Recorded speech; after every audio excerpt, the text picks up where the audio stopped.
Welcome back for another episode of Super Fun Game Review Podcast Go.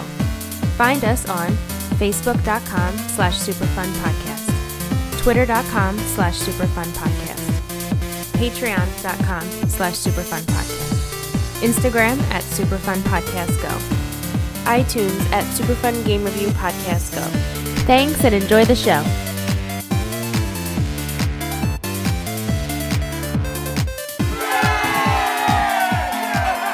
Welcome to Super Fun Game Review Podcast Go! I am your host tonight, Clark. Sitting across from me is... Oh, shit, I don't have a quip. There's no quips in this game. My chute didn't open. All right. My favorite spot is on the back of an ATV. Just go for it. I'm sitting on the back of an ATV! Oh, yeah, that's right, I'm hosting. We're like waiting for each other to speak like... All right, guys, if you couldn't tell from our hilarious quips, tonight... tonight is going to be H1Z1. I'm excited. Battle Royale. Yeah.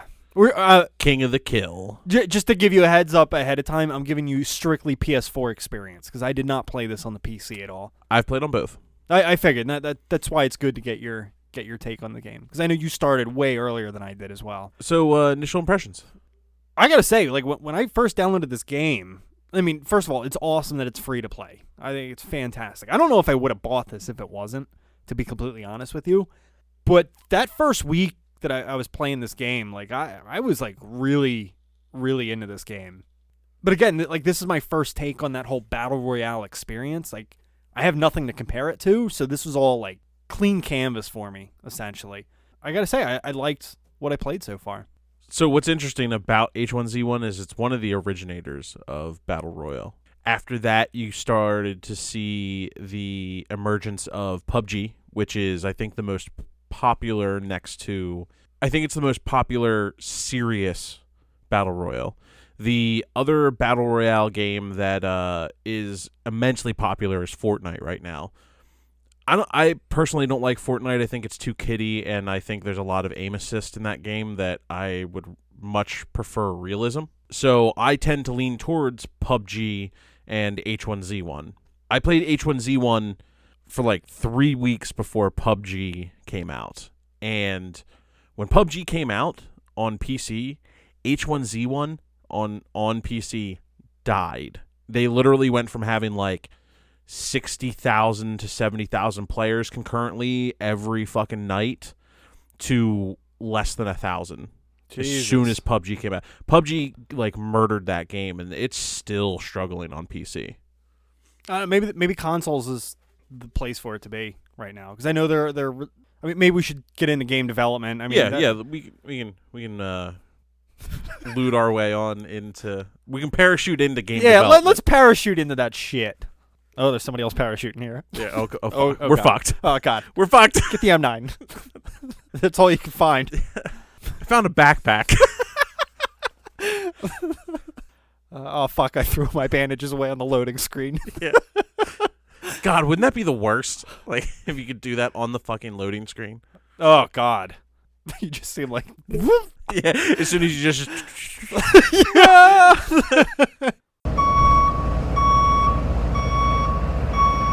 Game development. Maybe consoles is the correct platform for this game. And I know in the near future, they're already looking at releasing it on the Xbox One as well. Oh, I did not know that this was not out for Xbox One. No, it's not currently. That's interesting. Yeah. I think the sole reason that this is doing so well is the fact that it's a PS4 exclusive right now, the same way PUBG is an Xbox One exclusive when it comes to the consoles. It makes me think, do they want to have that kind of battle on the Xbox One then? Probably not, because I don't think they're going to have a good launch on the Xbox One. And when PUBG comes out for PS4, I'll be completely honest, if it plays anything even remotely close to the PC port, I probably won't boot H1Z1 again. Well, here, let's just run down some facts about the game real quick. So it was made by Daybreak Game Company. The game's development began after the original H1Z1 spun the two different projects, H1Z1 Just Survive and H1Z1 King of the Hill. Now, I have an interesting little tidbit about that. Yeah, go for it. So, H1Z1 came about because of DayZ Okay. originally, which is a mod on Arma. Arma is a very serious military shooter, hyper realistic. Like think Siege, just as a military game with Fair vehicles and shit like that. Okay. So then they made this survival game, DayZ. People took the idea of DayZ with zombies, and H1Z1 was born from that idea of DayZ. They became two separate projects, and then they became competitors, essentially. H1Z1 then spawned into, we have our survival mode, and then we have King of the Kill. King of the Kill is now rebranded, I think, as Battle Royale, right? Actually, they wanted to nix like all the subcategory terms off of it and just call it H1Z1 now. Okay, so the Battle Royale one is H1Z1, and the other one is... it was called Just Survive? Just Survive. I remember initially when they did that on PC, a lot of people were accidentally buying H1Z1 Just Survive, and when they had meant to buy the Battle Royale version. Okay. So then they split it so it's now this is H1Z1 and this is this to lessen the confusion and lessen the influx and then the decrease in their funds, because they'd get all this money in and then, oh shit, we have to disperse it back out, and then it would come back in. Half of the time it would come back in for the H1Z1 Battle Royale. So it was in early access for a long time. Yep. So a period of 3 years before it was like officially launched. And then when they did officially launch it, it was released as a free-to-play game. Yep. Which, with a lot of free-to-play games, they have to make money somehow, so they typically add a lot of like cosmetic items to get you to pump money into that particular game. Right. And the problem with that was so I bought H1Z1 once. Okay. I bought into early access. I forget the exact timeline. It's either a week before or a week after. H1Z1 hit version 1.0 either a week before PUBG came out or a week after PUBG came out. Either way, it didn't matter, because as soon as PUBG came out, everyone turned their heads to that. And this kind of got ignored until they actually did something cool. They made a auto battle royale where you spawn in and you're in a car. And that's the game. Like it's your car versus everyone else's car, and you're trying to destroy other cars and stuff. Different seats get different weapons. It's pretty interesting. I haven't played much of it. I looked at it a lot. Do the vehicles have higher health than they typically do? Yeah, a little bit. Okay. I mean, would you still take damage from bumping into buildings and shit like that? See, I don't know. I've only really watched a few videos on it. I haven't fired it back up. I haven't been on my PC in a little bit. Okay. That does sound pretty cool, though. Very Twisted Metal-ish in a way. Absolutely. And I think it's cool because you can, like, squad up and do it. Ah, that would be cool. Yeah. Just like not an ATV, like a Hummer or something with like like squad of 5 running one of the deep in Jeeps it. or a pickup truck. Like, oh yeah, it'd be so sick. That would be sick. All right, so we move along in the timeline. So the early access, let's go back to this real quick. Had a lot of issues with it. I was reading up on this earlier today. Like a lot of people, they couldn't boot up their profile or load their character, anything like that. Then they released a patch to fix all this shit, and then there was a bug in the patch that was crashing the servers. Yep. So it was like one problem just snowballing into the next problem. So they had like a really rough launch with this game. And something, and this is like my personal opinion, is when you label something early access, it needs to be accessible. If it's not even accessible and not play tested like that, I do quality assurance for the company that I work for. I'm a software analyst. I can tell when a game's been actually tested or not. And like when you release a patch that starts taking down servers, there's no way they could have been monitoring that in a feasible way enough to have released that without it being left untested. Like don't they usually try these out on like test servers to see its functionality, and it's like completely cut off from like the mainstream servers, so that if something does happen, it's not affecting the entire community. Typically, that is something that games do now. I forget if H1Z1 has a test server. Like on Steam, when you download a game, if you want to get into the test server, it's actually a completely different executable. It'll literally be like, oh, here's H1Z1 and here's H1Z1 test server. And it's like two different things that you boot up. Did you have anything else for game development? An interesting tidbit about their cosmetics. So this doesn't happen on the console, and this is something that I've seen that you haven't gotten to experience. On the PC version, there's a way that you can sell your cosmetics that you get in the crates for actual Steam cash. Wow. Right. I could see people pushing a lot harder. So here's the thing. Okay. Because of that, there are certain items that you can get from a box that are worth, at its height, like $300 or $400 for one item, and people are paying it. That's not like hey, I have this thing, I'm just showing it off. Like, no, people are paying that. The problem was, wait, does Steam approve this shit? Like, yep, Steam houses the transactions and takes cuts off of the transactions. Whew, wow. Yeah. Okay. So what I thought was interesting is that they took it a step further, which I didn't like. So I bet if I boot up my H1Z1 now, I probably have some still. So you could sell the crates themselves instead of opening them for a price. And there were certain crates that required that you had to buy keys from Daybreak to open them. Otherwise, you would not be able to get them open ever. So they're the hot commodity. So like people would buy those and just sell them because they can't open them and they don't want to put any money into the game. So they're just selling those. Those crates that were hidden behind a key had higher drop rates for there was this whole hierarchy of these drop rates and loot boxes and things. And I have always thought the whole loot box thing, even though it's cosmetic and you don't need it for the game, I think it's oddly predatory. It's really... It's like when we were talking earlier, because you brought up the amiibos in an earlier conversation tonight. It's these companies creating these artificial markets that really hikes up prices and creates their whole economy within this little small niche of either the internet or these small little toys or like what have you. It's just, and they can have so much control over it. Well, so that's even crazier is because in that game, the only thing that was MSRP was to buy the keys. The keys were the only thing that you could guarantee go on there, spend $2.50 and get one key. For digital content. Digital I just content. have to remind people of that. Yes. For a key. A digital key, yes. $2.50. Yeah. So then you'd pay that $2.50 and then you could unlock your crate. You could get an item that is only worth 10 cents in the aftermarket and it'll look dumb. So what you really have to start thinking about, like with these loot crates and stuff, is like how much of the aftermarket controls that supply and demand.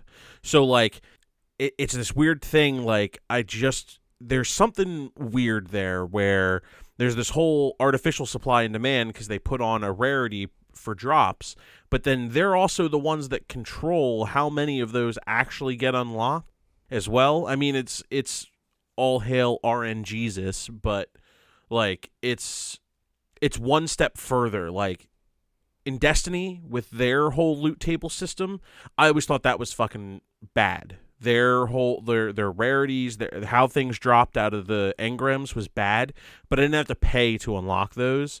This is that, just cosmetics, not even stuff that's going to change your game slightly. So I thought that was it was like a weird thing. I mean, it's a great time to be a gamer if you're not into that whole thing, but if you are, it's a very expensive hobby really quickly. Fortnite and PUBG both operate with loot crates like this. Okay. So, like all these Battle Royale games, you're saying they all follow a similar model. Yes. Just something to be wary about if you guys are interested in getting into any of these games. See, you could also be like me, where I played PUBG, like not competitively or anything. I think I have some clips on my Twitch. I'm not even sure. But like I played PUBG to get the crates. I would never open my crates because I literally got I was like, okay, I'm cool with this base stuff, or I'm fine running in naked, because you can find clothing in the wild in that game. You can just go find clothing in a building and throw it on. Will that carry over? No. No. Okay. So it doesn't matter. It literally doesn't matter what your character looks like. I would always just run in naked and then find clothing, because I didn't die if I was like full. I didn't care if I was like fully looted and was like in my underwear. It doesn't affect the game to me. So I would just get all my crates and stuff, and then I'd sell them on Steam and start making money back. In total, I paid $30 for PUBG. I made $5 on the game. I paid for the game and selling crates and made $5 over. So like that was cool. Technically my PUBG is now free to play. You know what I mean? Because I made the money back.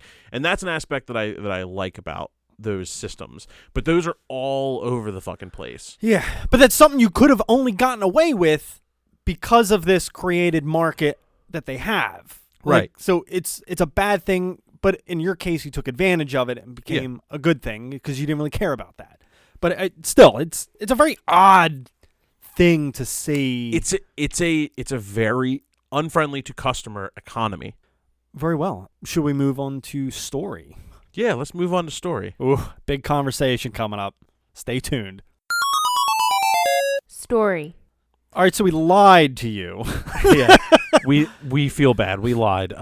H1Z1 does not have a story. I will say though, and we can totally move on after that. Like, I really am like itching for lore here. Like, cause like I'm thinking Battle Royale the movie, the Japanese movie, like just the whole lore and story and everything that went into that movie just made it feel like fucking epic. Absolutely. And it would be a little more interesting if they started staging games like that. A little story before you jump in once is better than nothing. Like, completely bare bones, nothing. I'd rather have just, like, a little beginning story and, like, hey, you know what? Honestly, a win is cool and getting a loot crate is cool for the win. Give us, like, a small fucking cutscene. Like, just put, like, literally, you could put a start and end to the game. Yeah. In a 3-second cutscene. That doesn't have to be much at all. I mean, it doesn't have just to be anything. A little backstory snippet, just like, hey, there's overpopulation in the world. This is how the government wants to control it. Or, hey, this is the prisoners. The overpopulation in prisons. This is how we deal with our prisoners now. Well, like, I think for them it's a zombie outbreak. For what? H1Z1, it's a zombie outbreak. But there's no zombies in the game. Okay, so here's the thing. H1Z1, when it was a survival game, was a survival zombie game. Yes. That is where, and it was the H1Z1 virus. Okay. So you're saying the green gas is a... I don't know about the green gas. The green gas is a tool used in Battle Royale games.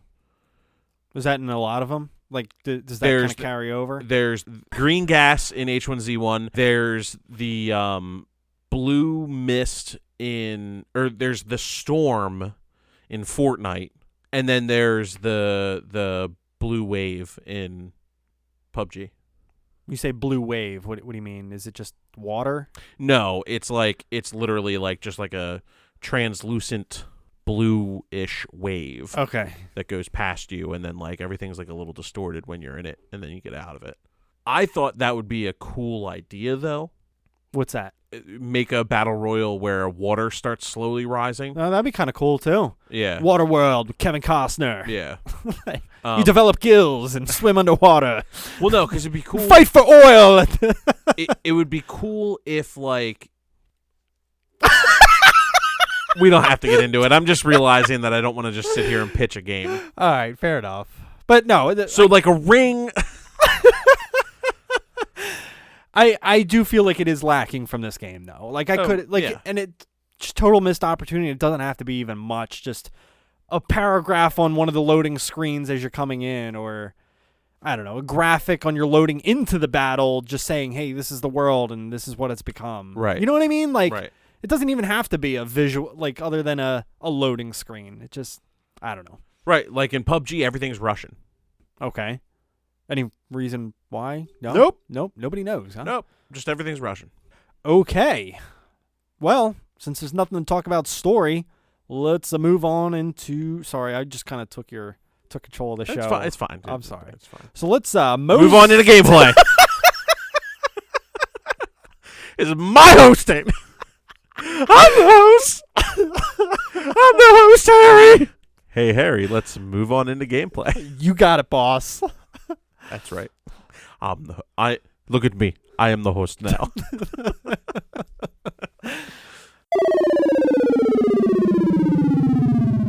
Gameplay. So gameplay. Gameplay it is. This is like the crux of the entire game. Yeah, no, it pretty much is. So a general overview of what the goal of a game of H1Z1 is. You drop in, it randomly selects where you drop in, and then you gather materials, and as you're gathering materials, you're on a time limit to start. You're kind of like shepherded by this green mist that kills you if you stand in it. Not instantly, but like it starts ticking down health and it ignores armor, leaving your armor intact. People use it as a tactic to kind of like hide sometimes. They'll hide in the mist, come out and kill people. So that starts corralling everybody into a central circle, and as it gets smaller and smaller and people die off, it gets more and more chaotic. So you can start the game and you can not see anybody until there's only 30 people left. It starts with 100 people all dropping in at different areas on the map, and then you slowly get down to some real small circles until there's no room whatsoever, and you're trying to be the last one or the last team. Now, I do know as far as the PC version goes, I think you can go up to 150 people, if I'm not mistaken. I think they did add that. Yeah, no, I read that earlier today, and I've had 102 on the PS4 ones. So I think it could fluctuate a little bit, maybe to cap out certain teams or something like that. So I was reading that number never goes down when someone disconnects. So like you have all these connections, but if someone disconnects from there, it doesn't drop back down. Oh, okay. So it stays. So there was 102 people checked into the session, but when you drop, it's back at 100. So you do parachute in. I'm still a little iffy on the parachute controls, and I don't mean like the actual physics of it, but I know that some people are like, hit the ground right away. If you hold down on the analog stick, you'll fall faster, which I think is true.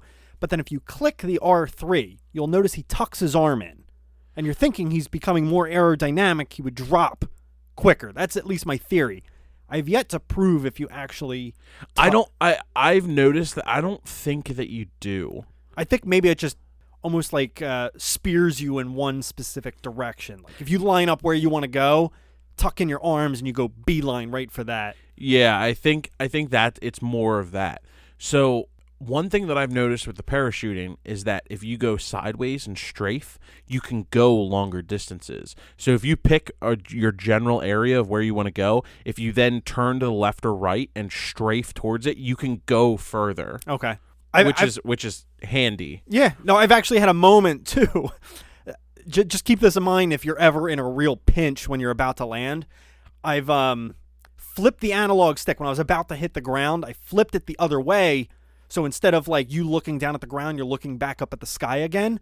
You'll catch the wind or something like that, and you'll go back up a bit. So if you don't like that immediate area, let's say there's a team that just landed on the ground just beneath you. You can catch like a windfall. Yeah, you can catch a windfall and like get a gush back up into the sky for a gush, a gust of wind back up into the sky to kind of make it a little bit more distance. So you just like almost get to the ground. Yeah, gushing. So typically when you hit the ground, it's a mad scramble for the first like 2 minutes. Yep. Getting the basic supplies where you're grabbing. If you see a pistol first, you just grab that fucking pistol. You don't hold out for the shotgun or the Hellfire, which is like an Uzi. You grab whatever the fuck is near you just so you have something. Because having something is better than nothing. And there's no melee in the game. So, like, if you don't have a ranged weapon, you're screwed. So I will say, in general, the pistols suck. The M9, the revolver, there's one other one I forget. But it's like a Glock. Something the like M7. That. M7, yeah. They're really all pretty bad, to be honest with you. Yeah.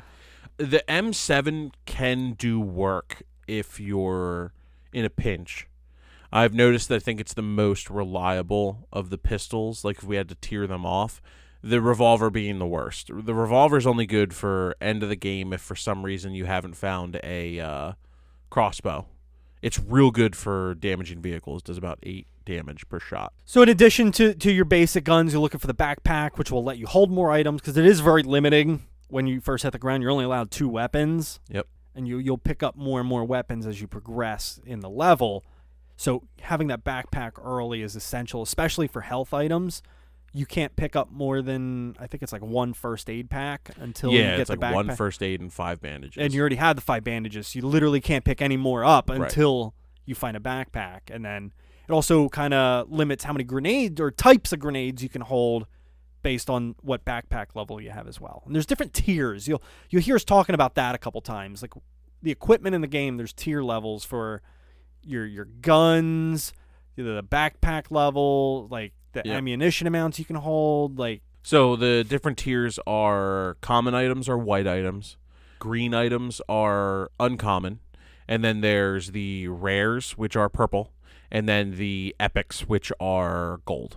There's only 1 epic weapon in the game currently. Yes. I bet you they add something later. They probably will, but it's a machine gun, and it's a monster. Oh, it's an epic grenade currently. The one that dropped the airstrike. The airstrike. Yes, that was recently added. Yep. That was recently added. That was. Real quickly, before we talk any more about that, just like one issue I had with it. The grenades, I feel, are severely underpowered in this game. For sure. I don't think their area effect is nearly big enough. I don't think the damage output is decent enough. And it's kind of clunky switching between your guns and the grenade and then the wind-up, because you can't just click and toss. Like, you have to hold it down to throw it, and then the arc line comes out of your character, and it shows where it's going to lob to. Like, well, you can blind throw, but it's really not reliable, especially when you're in a vehicle. It downright sucks when you're in a vehicle, because most of the time you end up just dumping something out of a window and it just blows up behind you or in front of you. We were playing that one time and I accidentally EMP grenaded our car because I meant to throw it in front of us, and I threw it in front of us and we ran over it and it exploded. Yeah. So, I just think it needs to be quicker, because you don't want to stay off of your gun that long.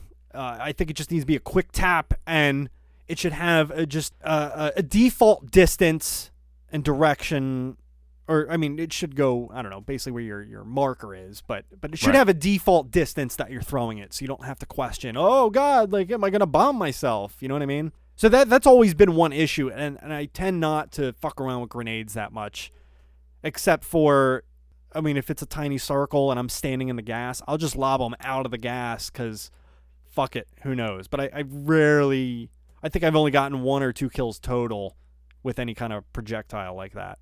And if I had to choose one, it would probably be the Molotov. Yeah, I think the Molotov is the best, just because I think you get that burning damage, not just that initial blast damage or anything. Right, and the initial blast damage is actually really small on the Molotov. You have to actually hit with the bottle on somebody to get it. But the burn damage is good. It also illuminates your target. So, like, if you're in the woods and you can catch someone on fire and they run out of the fire, you can still see them because they're on fire. Yeah. Which is always nice. I think the Molotov is my favorite. Then second would probably be the gas grenade. Like the actual harmful gas grenade, not the smoke grenade. Got it. Yeah, I've gotten fucked up by those a couple times. When you're hunkering down in a house, they're ideal. Toss it in a window. That's how we got... I remember we were hunkering down in the one house on the side of the mountain the one night. Yep. And they threw gas grenades in through the windows instead of coming in after us. Because, that's risky business. Yep. Venturing into the house, we'll just flush them out instead. But in general, I don't care for the grenades that much, is what I was kind of getting at. Yeah. I rarely actually end up using them. I use them in a situation, honestly, and it's because of how unreliable they are. If I'm the only person left on my team or I'm playing solo, it's typically the only time that I'll use grenades. Because then I know I'm not going to just, like, lob one at my foot. I'm always throwing it in front of me, and I'm not going to get hit by my own grenade. Whereas some of the split decisions that you have to make when you're on a team, like if someone's going to flank, you're not going to take the time to be like, hey, I'm actually going to run over here and flank because the gas is coming in. Like there's a lot of moving parts. You don't want to get caught by a friendly grenade because they hurt. So I typically reserve grenades for last one alive or playing solo. So that's the general thing. Some fun things that I think push the game forward in terms of progression for your character while you're in these are finding the military packs or the military crates on the ground. Which are my favorite to go for. Even above the parachuting, because there's a risk involved with that. Yes. I like those crates as well. I suck at finding them though. Like I never luck out with them.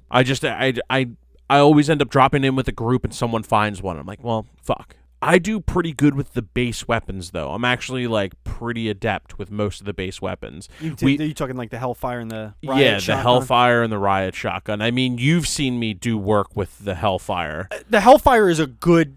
I would even argue it's better than most of the Tier 1 guns in the game. The Tier 2. Uncommons, Or the uncommon. The greens. Yeah. There's only one gun I would put above the Hellfire, and that would be the AK-47. Because even I think it outshines the combat shotgun as well. It has that distance, at a distance, yes. At close range, though, the combat shotgun is unparalleled. It's better than even the LMG because the LMG, once you start firing it after a certain while, it's so far spread, it's nuts. That combat shotgun. Like especially if you're hunkering down and you just want to like watch a door, that combat shotgun is like unparalleled. When someone opens that door, you just start blasting. You'll kill whoever's coming through it with whatever tier of gear they have. I think my least favorite gun, minus the handguns, is the AR-15 though. That gun sucks so much. I know you dick. hate the AR-15. I hate that fucking gun. I don't mind the AR-15. I've gotten plenty of kills with the AR-15. The thing is, with the AR-15, you 100% have to get the drop on somebody. It's more lethal than the Scout. The Scout is useless. I actually think the Scout is one of the worst weapons in the game.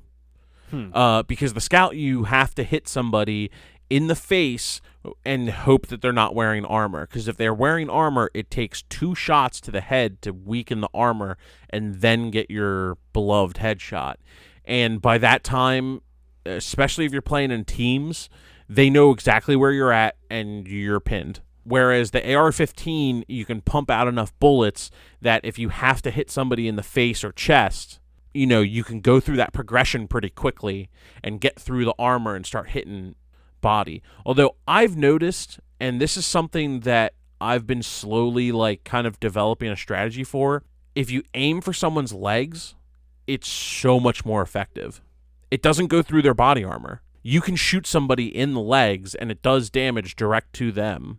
So then when they die, you can take their armor. You're not blasting through potential drops in armor. I've been trying to do that with shotguns. I'll like shoot people in the kneecaps and shit, and I get almost completely undamaged armor. Because I've wondered a couple times where I've taken hits, but I still have my armor like full intact, helmet and body armor. Because they're hitting you in the legs. That's the ideal spot to aim with the Scout as well.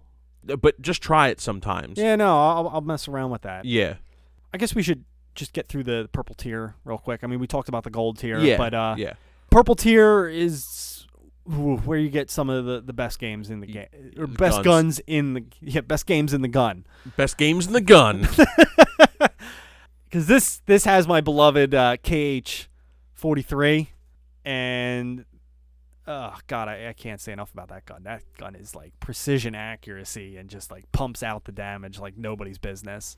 I rarely get them. Really? Yeah, I very rarely get them. I mean, it has my favorite weapon in it as well, which is the M40 sniper rifle. Okay. Like, that puts out damage too. See, the thing is, when we play in teams, I never get the opportunity to like hide and snipe because we're always in the truck and we're always trying to get the win, and we get to a point where it becomes useless. And that's what I'm thinking, like, because John and I have had this conversation recently too, where I don't know if it's smart to hunker up as a team side or like all in the same vehicle, like, because I feel like we're all rushing to the same crate and then we're fighting over the weapons, And then if we're all hunkering at the early game, then we're sharing the early supplies. And like I feel like it's maybe important to stay in the same vicinity as each other, but we need to take separate vehicles and like travel as a pack instead of just one cohesive force, if that makes any kind of sense. Yeah, if you're doing 5s, I totally agree with that. Up until the end, I think at the end it's very crucial to either be together or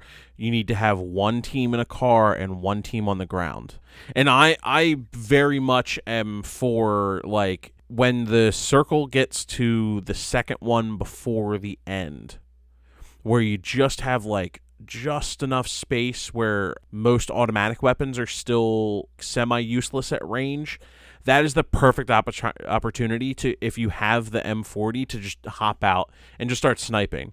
I've gotten so many kills in solo and duos that way, while the other person is still driving around, because it distracts everybody around you. Everyone starts shooting, and you can just pick out in a tree line where someone is, and they're aiming at the vehicle, and you just pop shot. So I guess the last 2 guns in this tier is the Marauder, Yep. which comes in burst fire or automatic, correct? Yes. So it's random when you pick it up. Mhm. What kind of firing rate it has. And the way you can tell is the crosshairs.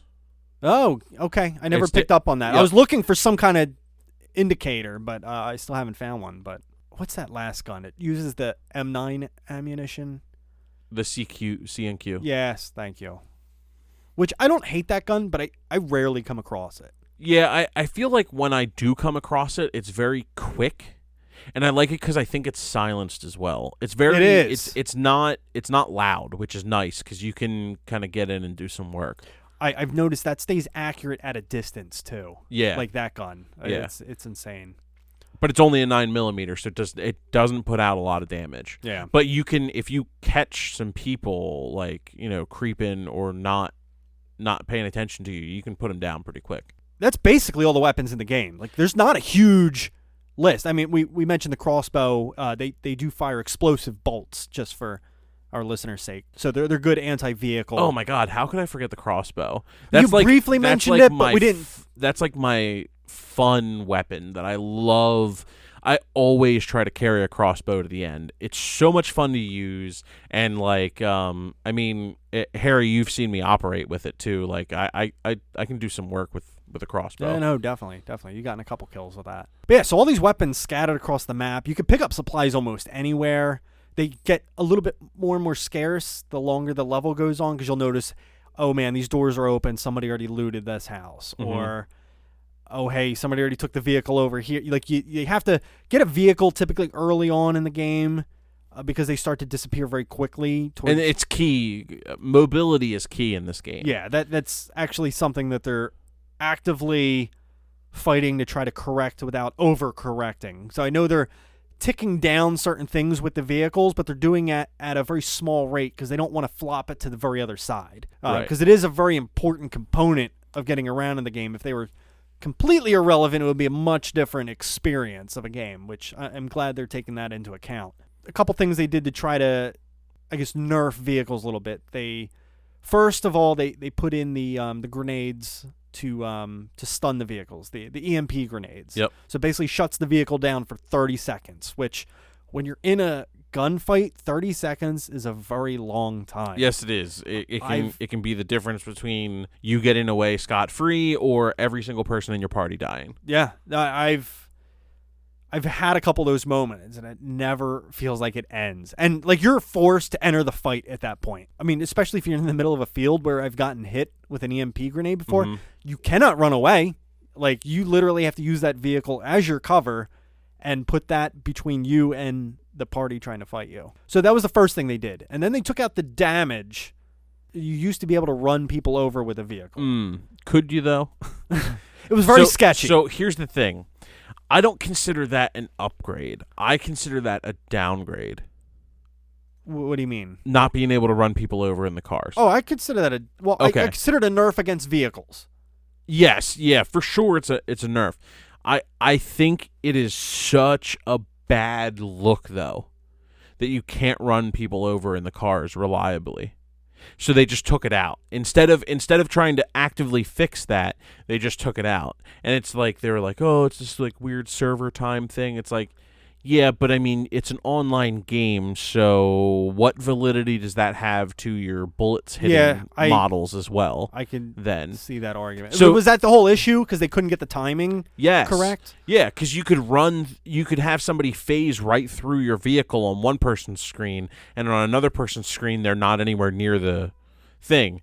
So it's like, okay. I mean, does that come down to the people's individual pings, though? No, that is specifically how the server is syncing all the players together. Okay. Ping comes into effect on an individual player base, but everyone should be where the server says they are and not where you're interpreting them.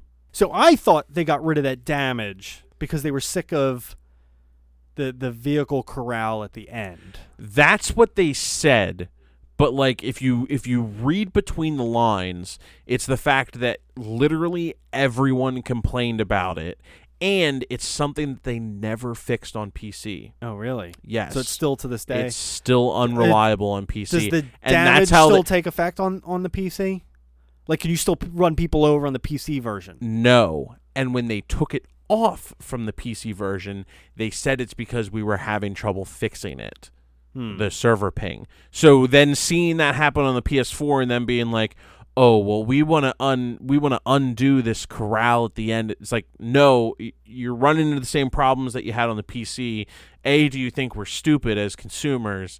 And B, just fix your fucking game. Like, just fix it. So the last nerf that I've seen, and I'm sure they're going to do more in the future, but the last one is the damage from weapons to vehicles has gone up. So like they all do a little bit more. And it's not a ton, but over the course of a game, vehicles will not last as long as they did. Which is good. I think that is solid. The next thing, so this is another point. I was watching a video the other night, and the one argument, the amount of gas that it's in a vehicle. Currently, if you run without using nitro, you can, I guess, run a vehicle for like 22 minutes, I think they were saying. But a match will only last like 15 to 18 minutes. So they're saying it's not even like worth putting that stat on a vehicle. You know what I mean? Because you could typically, I mean, how many cars have you ever seen run out of gas? I've been almost close once, but still had like 35%. But still, like, I mean, but 35% what I'm getting at is the like end of a match is not. Yeah, I think what they're trying to get it to is vehicles' gas levels will only last maybe like a half to 75% of a match. They shouldn't last an entirety of a match if they're going to put that statistic in the game. Yeah. Especially burning the nitro. So I think they're going to do that next because, again, whether or not it's true, but their whole vehicle corral at the end of the round, if vehicles are running out of gas before the end of round, you won't see as many vehicles at the end game. I think that's the proper way to fix that at the end. Yeah. Not the whole like, oh, well, vehicles don't do damage. Like, that takes all realism out of the game. For me, anyway. Yeah. I really think that, you know, if you're trying to make a more mature shooter and you take away something like running someone over in a car, which any shooter that has vehicles does effectively, I think it takes away from your game and speaks a little bit about what kind of developer you are.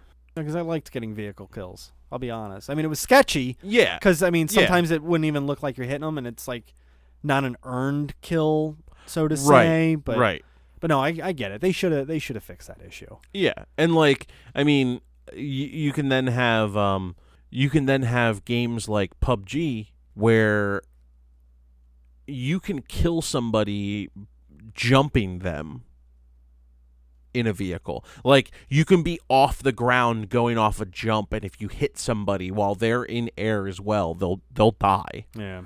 And then that vehicle can hit the ground and someone can shoot the tire out of it and the tire goes flat. And I think that's something that they should implement in H1Z1 as well.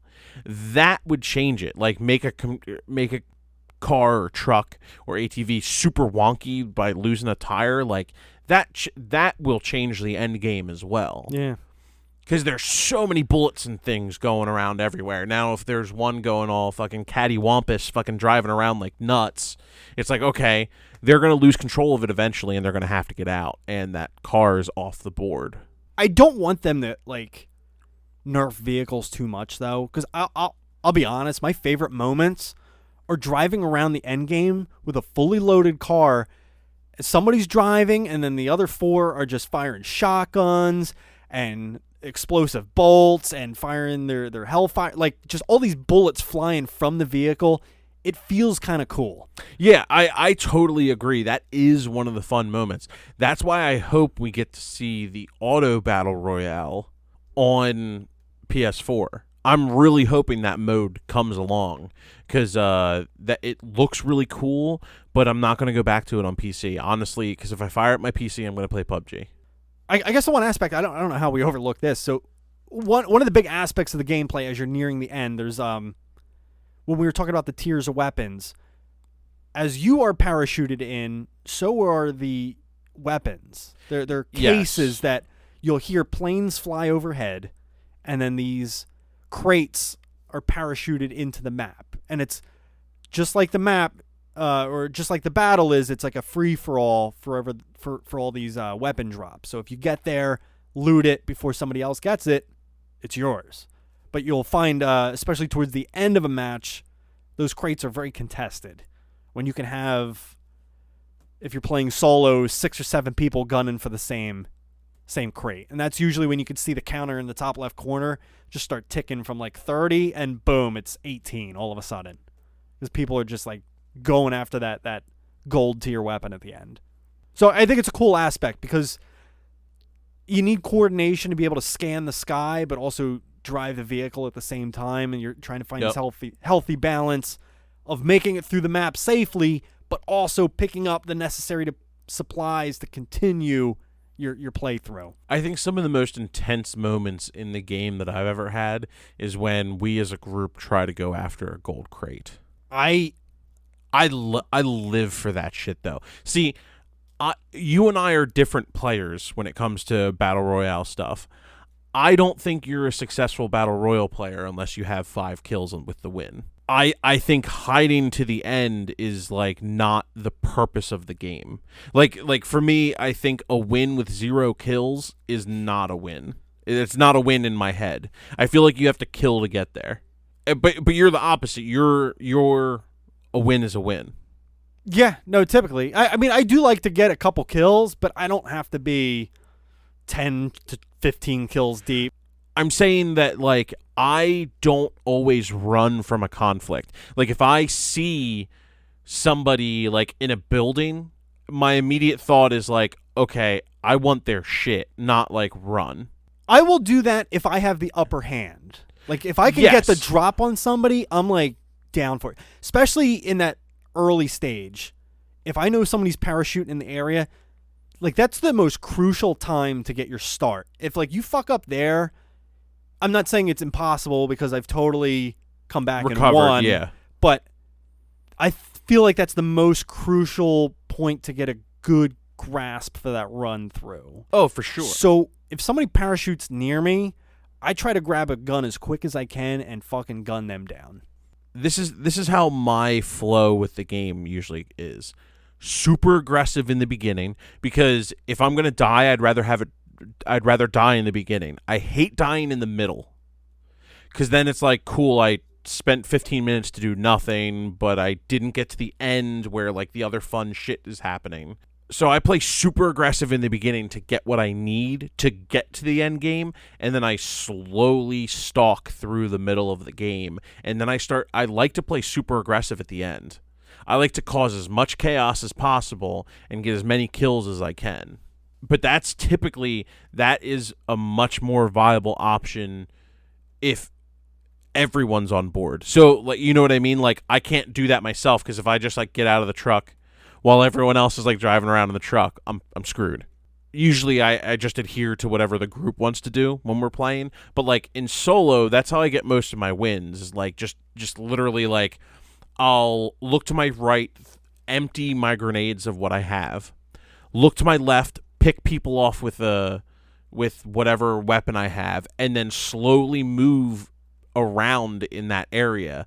I don't like to camp. I always like to kind of, like, be on the move, especially if it's in the woods. In the fields, if it's just a plain field, I like to actually, like, lay and try to just take long shots with a rifle. had a fun game with John the one night where, real quickly, let me talk about one issue I have with the end zones. You know, where touchdowns are made. Yeah. I feel like there needs to be more urban ends. Like, I feel like a lot of them are on the side of a hill, or It rarely ever ends in the city. I know, and it bums me out because I think it's a whole total different like type of like guerrilla tactics, like fighting in the streets and everything like that. That I don't get that often. So I know a revision that they made on the PC was they cut down on how many, because it used to end a lot in the city. But the problem with that is if you're on a skyscraper and the zone is not kind to you, they try to make the circle fair, which I can appreciate because, dude, sometimes in PUBG, the circle can be like super not kind. This always gives pretty much everyone a level playing field, whether it be like, okay, everyone's in the woods, or everyone's in an urban area, which is rare, or everyone is just out in the middle of a field. In PUBG, I've seen circles go where there's one house that is just the only building and then a field. And it's just like whoever has the house at that point, whoever happened to be in the house before everything went down, they murder everybody. Well, that's where I was getting to. So the one circle John and I were playing the one night, it ended in this little residential town, and we so happened to hop in the top floor of a house that became the center. And it got to the point where we both had our sights aiming at the top of the stairs, so as soon as somebody came up to the top of the stairs, they're getting two barrels just fucking down their throat. I know they tried to limit that stuff because you can also get fucked by the circle and get stuck in a building. Yeah. So like, especially with the bigger buildings, say you're in the front corner of something, and then the circle creeps up behind you and cuts off half the building. You have to go through the gas, probably down the stairwell in the gas, and it just creates this needless like healing thing. And that's why they started moving that out mostly of the big urban zones.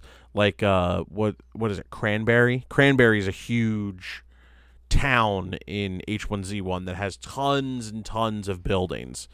But the zone typically is either right outside of the town, rarely ever in the town. It's just something I'd like to personally see more. For sure. So even if it is unfair, like, it gives you enough warning ahead of time that, like, if you're hauling it from inside the gas, you're probably not going to win anyway. So it's, I don't know, sometimes it would add another level of prepping, of getting to the final circle maybe a little earlier and getting settled in. That's really all I had to talk about gameplay tonight, though. Yeah, me too. Cool. Let's move on into graphics. Cool.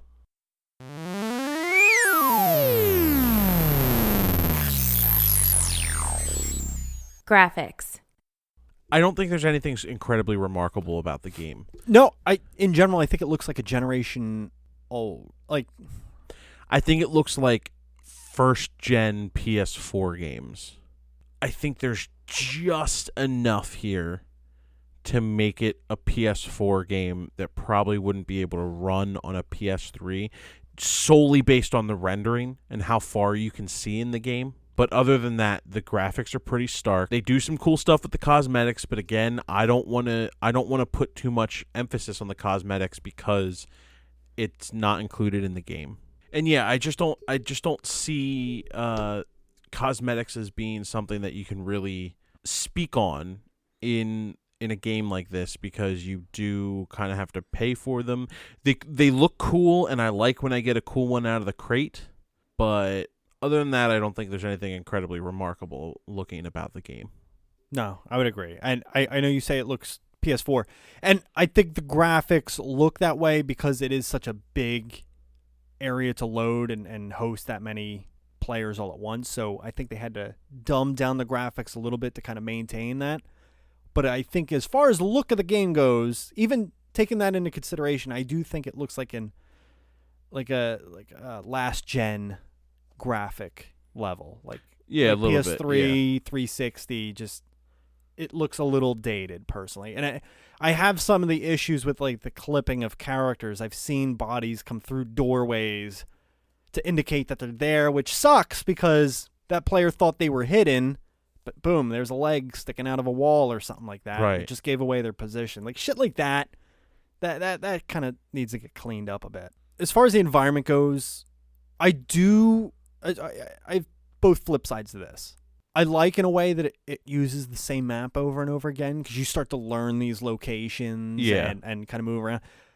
But it would be nice if maybe there was 2 maps in circulation or something like that. Yeah, so that's another thing too is like I don't know if they ever added an additional one on the PC, but like I know a game like PUBG has 3. So it's not a lot that you're always going to be confused, but it's enough to show a little bit of difference. Well, dude, they have one that's like, okay, here is our rural plains area, and then they have a desert map, and now they have a rainforest map. So a little bit of difference there. Yeah. But I think that's what could benefit H1Z1 at this point. Maybe just, even if it's just a second map. For sure. Definitely. It would definitely, because right now it's very rural with a couple urban pockets, I guess I'll say. But it's very alpine-y, a lot of pine trees, got the mountains, like it's all in one big valley, essentially. Right. So the game could, I think, benefit from that as far as the look of the game goes at this point. All right, yeah, let's move on into sound. Music. Another quick category for me, to be completely honest. Yep. I think the music in the menu is perfect for this type of game. That very intense, low beat kind of thing. Militaristic kind of like. It definitely sets the tone. And I feel tense every time I boot up this game. Like, see that music kicks in. That music. The music. Once that music hits. With those cow notes. Moo, moo, moo. But no, that music definitely sets the tone for this game in a big way. For sure. I think the guns sound good. I think the you can tell the difference between like running around in Converse or running around in the military boots in terms of like footsteps, and the engines sound okay. I kind of like that you can kill the engine. And I like that too. I was just going to bring it up when you were saying sound plays a big role in the game, and I think that's a good thing. And I think the sounds. So one thing that bothers me with the sound is when you're driving and you have that low hum of the engine and you hear birds in the background, they sound like the military crate. And the military crate you hear it before you see it. There's a certain gear you hit on the car too. Yeah. Or when you're braking. I forget what it is, but it also sounds just like the military crate. Well, there's like these birds, this ambient bird sound that sounds exactly like the edges of when you hear a military crate. Yeah. We've stopped several times because of it. Yeah. So they need I think I heard something. They need to change something there to make each thing distinct. Because it messes with your play style when you're doing stops because you thought you heard something. Right. And that could definitely be to your detriment in a playthrough. Sorry, I know we passed graphics. There was one other thing I wanted to mention real quick. Mm-hmm. The animations on the characters are a bit choppy. Yeah. When you watch somebody jump or walk around, it looks like there's missing frames with that animation. You know what I mean? Yeah. So that was another complaint I had with the graphics.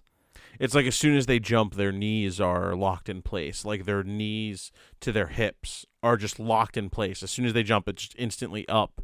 And then you see kind of like from their knees to their ankles move. But not even that. It looks like when they're running, it's not even in like real time, or like for every step, they're only taking a half a step. Like weird it seems stuff off. like that. It does. Yeah. It does. Again, I think both those categories are a little lackluster for this game. Yeah, for sure. The sound and the graphics. Like, I don't know. They missed a lot of categories for us. Like, there's no story element there. The graphics are a little lackluster. The sound is just meh for what it is. And another thing too is like, unless there's like 3 or 4 standout weapons because they genuinely sound different, but then everything else sounds the same. Both shotguns sound the same. It's almost near impossible to distinguish between the Hellfire and the AK-47 when they're both going full auto, and the KH. I would say the M40 and the Scout Rifle sound pretty similar with the firing. Yep. So it's like I know when I'm getting fired at with a sniper, but I don't know how much danger I am in based on that sound, essentially. Yeah. So yeah. Like, you know when an LMG is going off because it's like rapid and it's like there's like a rattling to it in a way too. But like you know, you can hear someone firing a pistol off in the distance, and if they're spacing their shots out enough, it sounds like you're getting shot at with a scout too. So like it's I think they could have worked on like the distinguishing like sounds. And again, I'm going to go back to comparing it. In PUBG, you can hear the difference between someone shooting a Vector and someone shooting an MP5. Like, you can hear that difference, and you're like, okay, so I'm going to get hit with, like, 45 ammo, or I'm going to get hit with, you know, the 9mm from a M5. And you know how to, you know, engage. The difference between an AK-47 and an M4 is there. You can hear it, and they sound way more accurate to the actual weapons themselves. Whereas this is kind of like a generic gunshot. Let's move into final thoughts. Let's do it.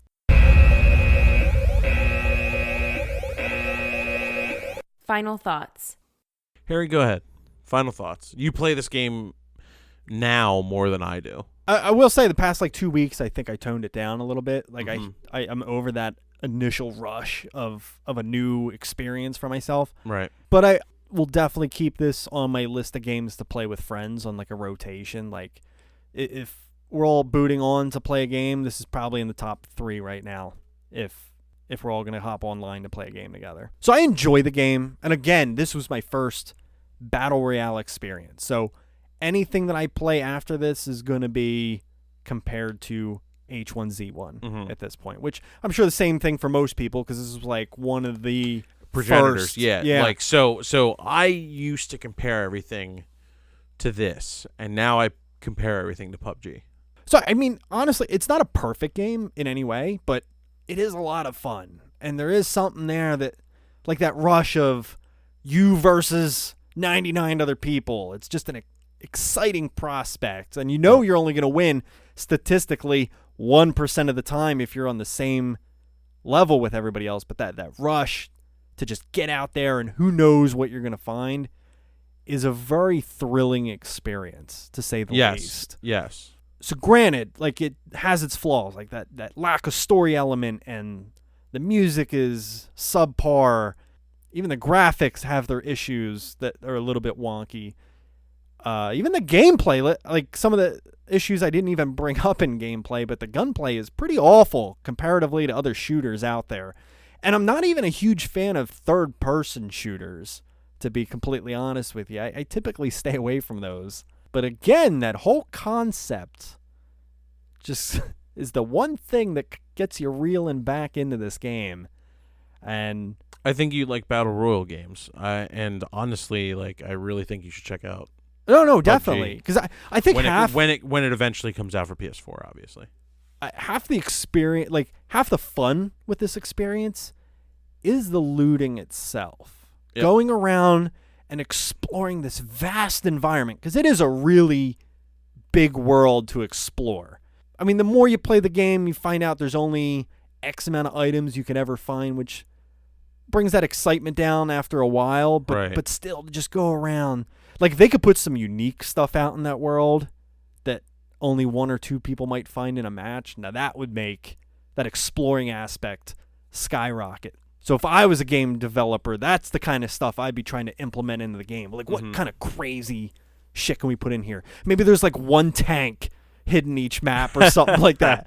But it moves so slow, like maybe it would get stuck in the gas after a certain point. But just to have that fucking thing out there somewhere, like, how exciting would that be? That'd be pretty awesome. I don't know, just stuff like that. Like that's what I would do with this game. Put the crazy, unique, very rare and hard to find stuff in these maps to make the exploring aspect even a little bit more of an interesting thing to do. Because, I mean, a lot of this game is exploring. The battles are few and far between and very quick and decisive when you stumble across them. So when you really think about it, a lot of the game is exploring and digging up items. So overall, I think it's a fun experience. I can't compare it to other Battle Royale games, but as a first one that I've dived into, I do enjoy my experience. This game to me is it's my first battle royale as well. Having played others since, I see where this influenced other games and where you can see like, okay, so things are just a copycat or things like that. The problem is that H1Z1 has not evolved, and this is no different. I fully expect that just like in on the PC, when PUBG comes out for PS4, I don't think anyone's going to be playing H1Z1, even if you have to pay for PUBG. I just don't see it. People will pay for quality, and I think H1Z1 knew what it was doing when it put it out free to play, and before PUBG on PS4. I think that's why they directly put it out there first instead of Xbox One. So they're trying to get their money out of it for the cosmetic items, and then just kind of ride it out once PUBG hits. So they've probably got their money already. Probably, unless anyone learned from the PC version to not put money into it. I mean, Joe didn't. Joe put money into. Well, think of how many H1Z1. people are console exclusive and they've never experienced something like this. Oh, right. Like me, I wouldn't have, because I'm not a huge PC gamer. So you won't know about PUBG until it hits a PS4. Exactly. Pretty much. Yeah. So having said that, and having been spoiled by games like PUBG and Fortnite, I mean, Fortnite is a totally different animal. I don't like Fortnite. I'll just get that out right now. Like, I don't like the whole building aspect involved in Fortnite. I think it cheapens the experience. I look for more realism in my game than what Fortnite has to offer with all of the extra aim assist and shit like that. PUBG is just the evolution of what H1Z1 could have been if the developer, for whatever reason, just stopped evolving the game. You know, this was out for 3 years in early access. PUBG was out for 6 months in early access. They literally took what H1Z1 was, same idea, battle royale game, put it out there, and just from the get-go initially was better. And they just evolve and evolve and evolve and evolve, and they have this train running where now Fortnite and PUBG constantly are going back and forth for the most played battle royale game, and H1Z1's an afterthought at this point. I mean, Fortnite's available on PS4 too, and when people think of battle royale games right now, they either think PUBG or Fortnite, and they forget that H1Z1 exists. I think the people that play H1Z1, I've never had trouble getting into a game yet in H1Z1. So it's there. Like the interest is there, and I think that interest stops when PUBG comes out in H1Z1 because I just think it's a more evolved version of the game. For the simple fact that you can get a gun that is naked, and then you can find attachments and put them onto the weapons. So you can get a fucking 8x scope, put it on your M4, and now you're just like sniping with your M4, and it's nuts. It just changes all the ranges. Like you can go from a red dot to a 2x to a 4x to an 8x to a 12x if you find it in the crates. Like it's just this crazy evolution where it's where it could have gone, and H1Z1 they spent so much time fixing things instead of just trying to evolve with what their original idea was, that I think they inevitably fell short on their original launch plan. Sorry, that was like a really long-winded. No, it's all good. It's all good. Final thoughts for me, but mine was pretty long-winded too, if you think about it. Yeah. Well, we're making up for the other two douches. Let's get into the score. Cool.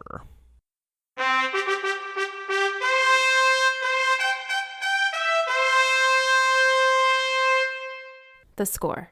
I will continue with my arbitrary score. I'm going to give this a 1/4 PUBG. Oh, all right. I'm going to give it a 6.5. Okay, what's that tie it with? That ties it with Devil May Cry, Injustice 2, and Middle-earth: Shadow of War. So I think it's an above-average game, but I wouldn't put it on the top tier. I'd be curious. I would be very curious to see you play PUBG and then go back to H1Z1 and then try to grade it again. I would still stick with my H1Z1. You'd see maybe PUBG higher because I'm comparing this among the other games we've already rated. Gotcha. That's right. That's how you use your rating system. So yeah, even though mine's arbitrary, I speak for all games in existence up until the point that where I'm speaking and recording this. So not that I've played all the games in existence, just I have. my okay. Well, you are Father Time. So. I had plenty of time to do it. All right, guys, that's going to wrap it up for us. Hopefully next week the other two assholes will be back, and hey, next week we'll bring to you Dark Cloud 2. All right, I think that's gonna riggedy wrap it up. Riggedy wrap it up, Ralph. Isn't it better when it's just the two of us? Shoot us an email and tell us. All right, later, guys. Later. Game over. Game over. Game over. Game over. Game over. Thanks for listening to Super Fun Game Review Podcast Go. Stay up to date on our Facebook at facebook.com/superfunpodcast.